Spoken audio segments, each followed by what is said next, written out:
Môj detko bol ryba, mama bola ryba, otec bol ryba, všetci v mojom svete sú ryba. Že ja som ryba jebo, z filmu Hľadá sa jebo. Som agresívny.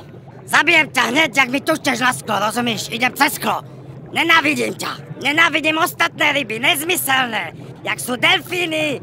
Nenávidím ani obrievé ryby, všetko je to zmutované. Nafejkované sushi ryby. Z Číny. Mňa sa ani nedá chytiť, nikto si nedovolí. Otvorí akvárku a šáhnuť na mňa. Tou nechutnou sieťkou špinavou, hneď mu rozkúšem. Ty tam nepomáha nič. Jeden kuchár by sa priblížil, rozkúšem ho cez sklo. Rozumieš, lebo som ryba. Celý deň sa musí kúkať na tie nezmyselné príbehy tých ľudí, čo nemajú o čom. Len o blbosti a nezmysloch. O paneláku, burlivom víne, nevím o čom. Na čo je to dobré? Mám len jedno srdco, ja si ho musím šanovať.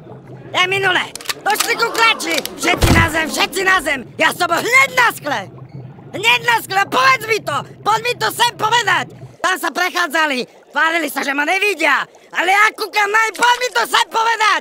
Plutvo som mal, vieš že? Tam, kde išli bublinky, skoro som to celé upchal kvôli ním. Teraz ďalšia vec, do baru, čo chodia, tie nezmyselné, čúzy, chabrusáčky, jedny nechutné, opantané Swarovského kryštálmi, mozog, komplet celý. To nie, keby som nazrel, tak tam je iba to veľké seno, čo bolo vo westerne a 2 supy. Nič iné, citovo vypráhnuté chudery. A počúvať o tom, že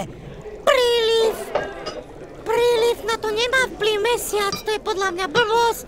Na čo? Že jasne, že má vplyv mesiac, ne? Ty kurva vytupená! Čo si ty normálna? Však na to tu ten mesiac je! Ona tomu neverí, lebo je to nepovedal Kolár! Ja ti hovorím! Aj ty pičkam oko hovorím!